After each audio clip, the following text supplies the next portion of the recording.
కవిత గారు, Madhu RTV Srinivas V6 అక్క.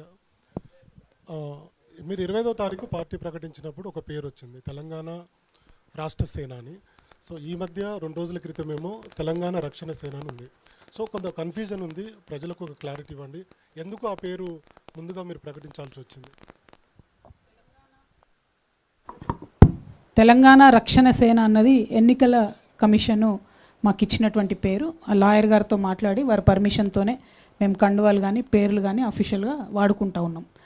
అయితే అంతకన్నా ముందు అనేక కుట్రలు జరిగినాయి. మేము అప్లై చేసిన పేర్లు కానీ ఇంకోటి కానీ రానియొద్దు అని అనేక కుట్రలు జరిగినాయి. కాబట్టి చాలా వ్యూహాత్మకంగా మేము అనేకమైన టాక్టిక్స్ పాల్గొంటూ వచ్చినాం, అనేకమైన టాక్టిక్స్ని చేసుకుంటూ వచ్చినాం. అట్లా రావడం ద్వారానే ఫైనల్గా మా అప్లికేషన్, మేము తెలంగాణ ప్రజా జాగృతితో పెట్టుకున్న అప్లికేషన్ ఏదైతుందో అది మంచిగా ముందుకెళ్ళడం జరిగింది. లేకపోతే అక్కడ కూడా అనేకమైన కుట్రలు జరిగినాయని తెలిసింది కాబట్టి లాంచ్ రోజు ఆ టైం ముహూర్తం సెంటిమెంట్ కాబట్టి నేను ఆ టైంకి అనౌన్స్ చేసిన. పేరు మాత్రం వ్యూహాత్మకంగానే రకరకాలుగా చెప్తూ వచ్చినాం. బట్ అల్టిమేట్గా ఎన్నికల సంఘం నుండి మాకు వచ్చిన పేరు తెలంగాణ రక్షణ సేన. అంటే టీఆర్ఎస్ అనేది నిజంగా నాకే రాసి పెట్టున్నట్టుంది బ్రదర్. అది నేను 3rd చాయిస్ పెట్టిన, ఫస్ట్ చాయిస్ పెట్టలేదు, 2nd చాయిస్ పెట్టలేదు.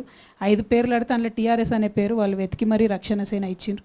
కాబట్టి ఐఎమ్ హ్యాపీ, దేవుడు దయ ఉంది, దైవ నిర్ణయంగా నేను భావిస్తూ ఉన్నా. కాబట్టి తెలంగాణ రక్షణ సేన పేరుతోనే ప్రజల మధ్యలోకి వెళ్తాం, వారి ప్రేమను పొందగలుగుతామని కూడా నేను భావిస్తాను. కవిత గారు, మధు అండి ఇక్కడ మరి మధు RTV నుంచి